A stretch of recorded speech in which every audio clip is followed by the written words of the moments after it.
what is going to be the future of learning? I do have a plan, but in order for me to tell you what that plan is, I need to tell you a little story which kind of sets the stage. I tried to look at where did the kind of learning we do in schools, where did it come from? And you can look far back into the past, but if you look at present-day schooling the way it is, it's quite easy to figure out where it came from. It came from about 300 years ago. And it came from the last and the biggest of the empires on this planet. Imagine trying to run the show, trying to run the entire planet without computers, without telephones, with data handwritten on pieces of paper and traveling by ships. But the Victorians actually did it. What they did was amazing. They created a global computer made up of people. It's still with us today. It's called the bureaucratic administrative machine. In order to have that machine running, you need lots and lots of people. They made another machine to produce those people, the school. The schools would produce the people who would then become parts of the bureaucratic administrative machine. They must be identical to each other. They must know three things. They must have good handwriting, because the data is handwritten. They must be able to read, and they must be able to do multiplication, division, addition, and subtraction in their head. They must be so identical that you could pick one up from New Zealand and ship them to Canada, and he would be instantly functional. The Victorians were great engineers. They engineered a system that was so robust that is still with us today, continuously producing identical people for a machine that no longer exists. The empire's gone. So what are we doing with that design that produces these identical people? And what are we going to do next, if we ever are going to do anything else with it? So that's a pretty strong comment there. I said schools as we know them now, they're obsolete. I'm not saying they're broken. It's quite fashionable to say that the education system is broken. It's not broken. It's wonderfully constructed. It's just that we don't need it anymore. It's outdated. What's the kind of jobs that we have today? Well, the clerks are the computers. They're there in thousands in every office. And you have people who guide those computers to do their clerical jobs. Those people don't need to be able to write beautifully by hand. They don't need to be able to multiply numbers in their heads.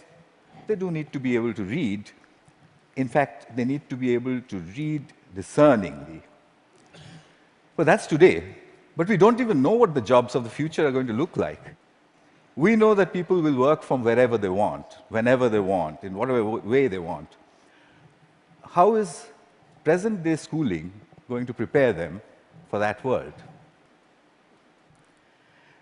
Well, I bumped into this whole thing completely by accident. I used to teach people how to write computer programs in New Delhi 14 years ago. And right next to where I used to work, there was a slum. And I used to think, how on earth are those kids ever going to learn to write computer programs? Or should they not? At the same time, we also had lots of parents, rich people, who had computers, and who used to tell me, my son, I think he's gifted, because he does wonderful things with computers. And my daughter, oh, surely she's extra intelligent, and so on. So I suddenly figured that how come all the rich people are having these extraordinarily gifted children? What did the poor do wrong? I made a hole in the boundary wall of the slum next to my office, and I stuck a computer inside it just to see what would happen if I gave a computer to children who never would have one, didn't know any English, didn't know what the internet was. The children came running in. It was 3 feet off the ground, and they said, "What is this?" And I said, "Yeah, but it's, I don't know." So they said, "Why have you put it there?" I said, "Just like that." And they said, "Can we touch it?" I said, "If you wish to." And I went away. About 8 hours later, we found them browsing and teaching each other how to browse. So I said, "But that's impossible. Because, how is it possible? They don't know anything."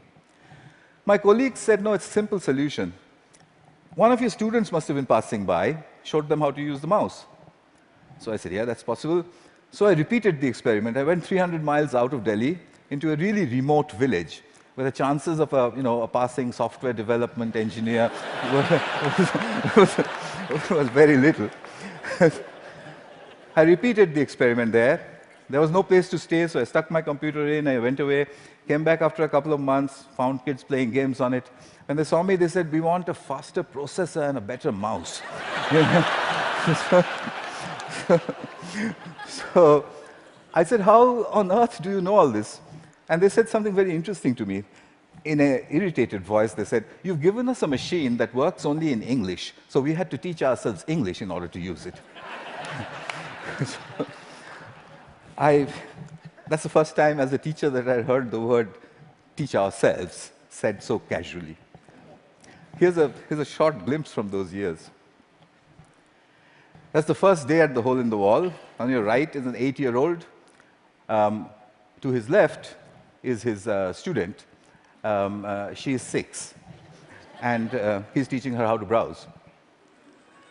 Then on to the, other parts of the country. I repeated this over and over again, getting exactly the same results everywhere.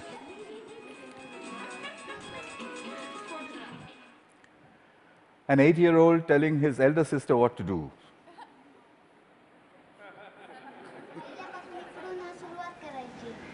And finally, a girl explaining in Marathi what it is, and said, "There's a processor inside." So I started publishing. I published everywhere. I wrote down and measured everything, and I said, in 9 months, a group of children left alone with a computer in any language would reach the same standard as an office secretary in the West. I'd seen it happen over and over and over again. But I was curious to know what else would they do if they could do this much. I started experimenting with other subjects. Among them, for example, pronunciation. There's one community of children in southern India whose English pronunciation was really bad.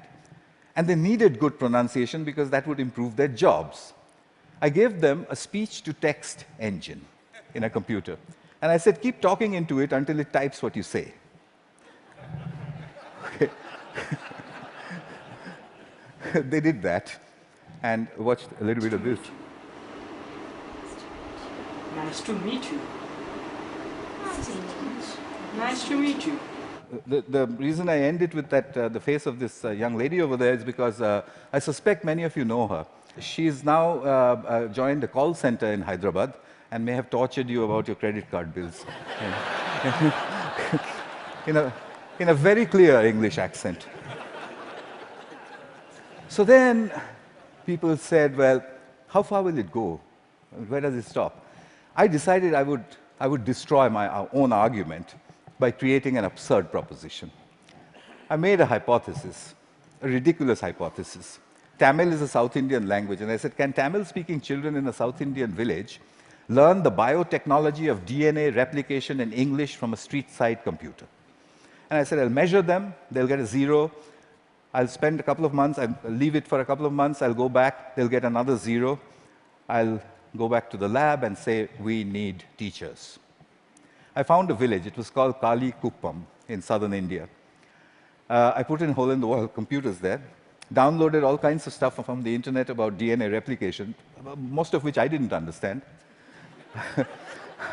The children came rushing and said, what's all this? So I said, it's very topical, very important. It's all in English. So they said, how can we understand such big English words and diagrams and chemistry? So by now, I had developed a new pedagogical method, so I applied that. I said, I haven't the foggiest idea. and anyway, I'm going away. So I left them for a couple of months. They had got a 0. I gave them a test. I came back after 2 months, and the children trooped in and said, we've understood nothing.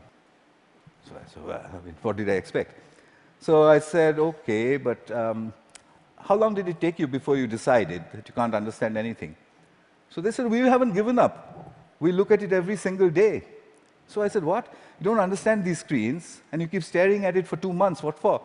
So a little girl, who you'll see just now, she raised her hand, and she says to me in broken Tamil and English, she said, well, apart from the fact that improper replication of the DNA molecule causes disease, we haven't understood anything else.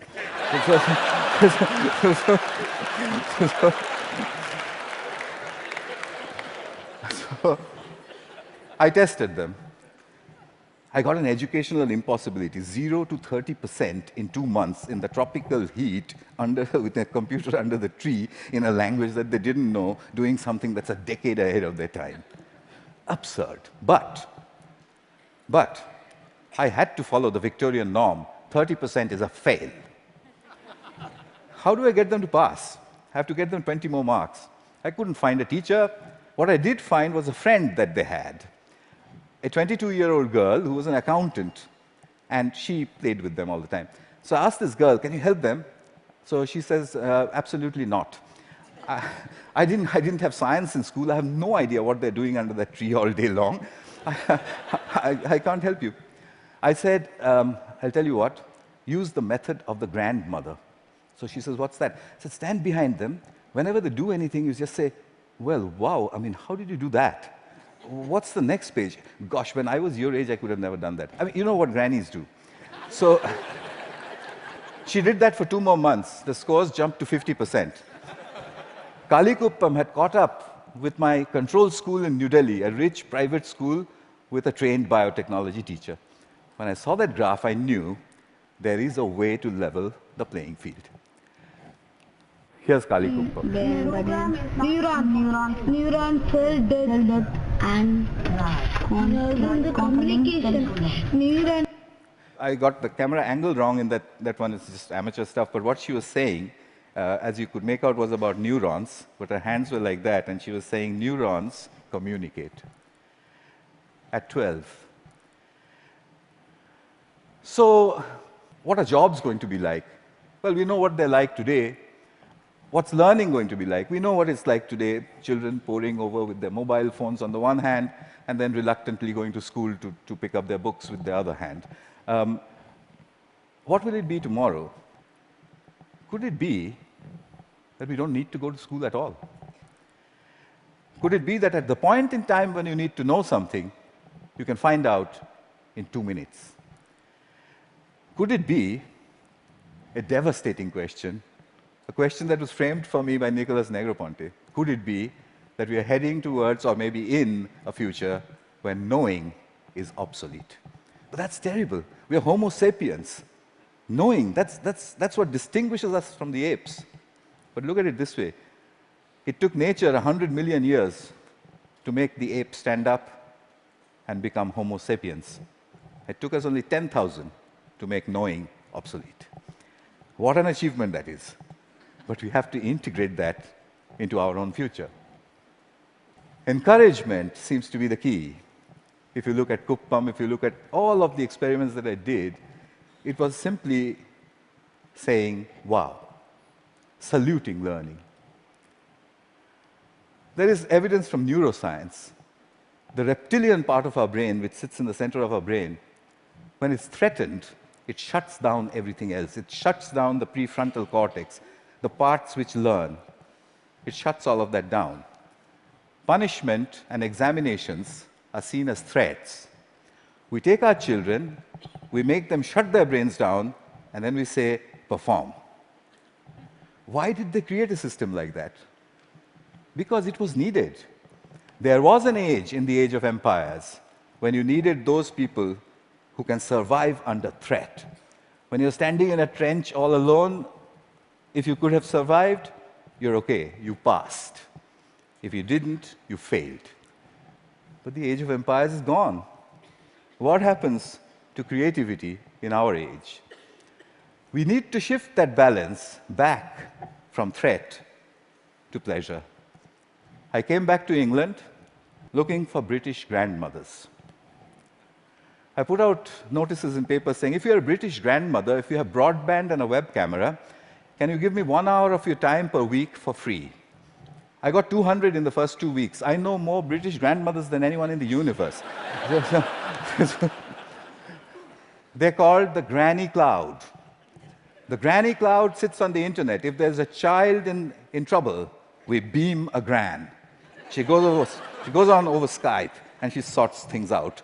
I've seen them do it from a village called Diggles in northwestern England, deep inside a village in Tamil Nadu, India, 6,000 miles away.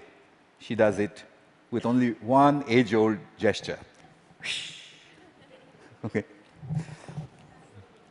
Watch this. You can't catch me. You say it. You can't catch me. I'm the gingerbread man. Well done. Very good. So what's happening here? I think what we need to look at is we need to look at learning as the product of educational self-organization.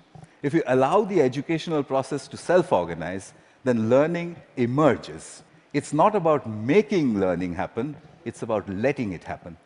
The teacher sets the process in motion, and then she stands back in awe and watches as learning happens. I think that's what all this is pointing at.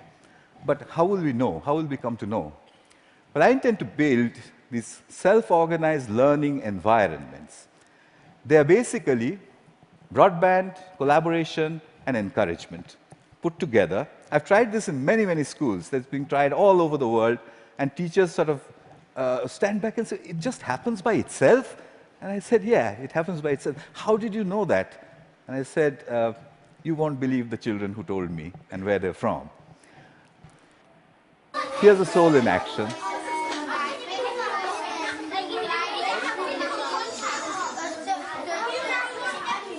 This one is in England.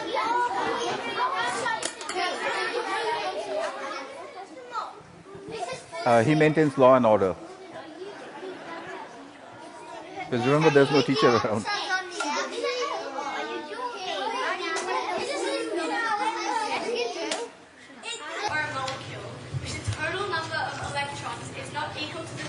Australia. Giving it a net positive or negative electrical charge.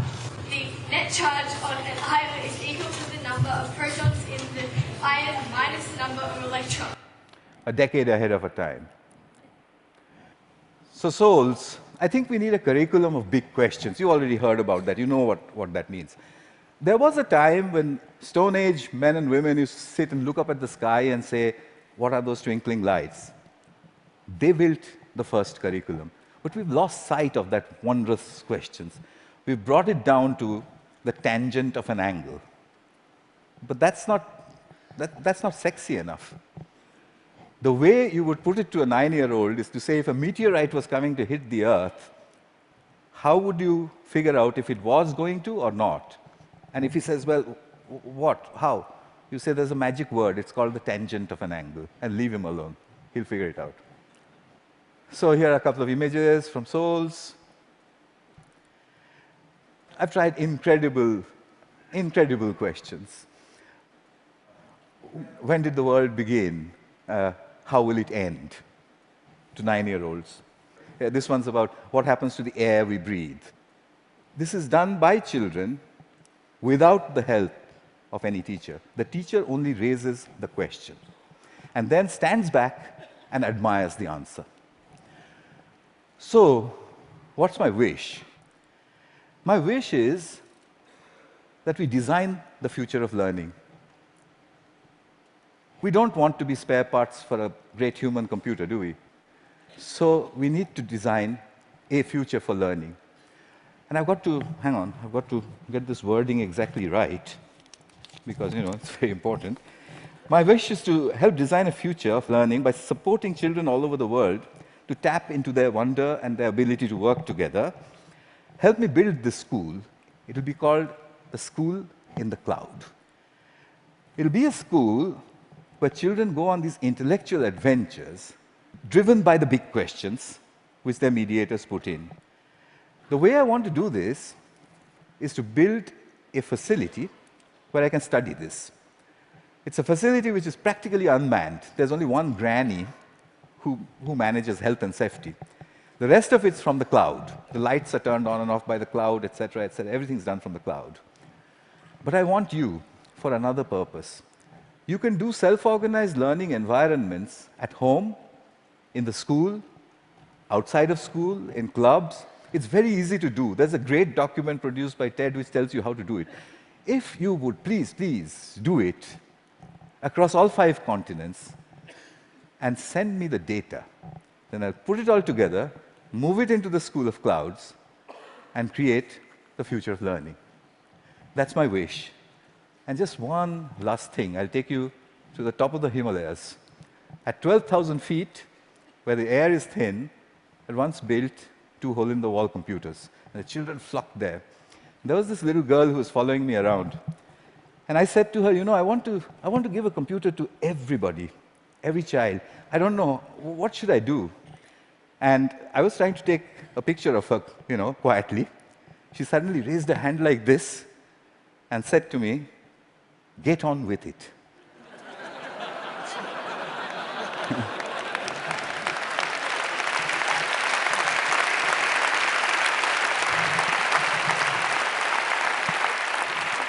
I think it was good advice. I'll follow her advice. I'll stop talking. Thank you. Thank you very much.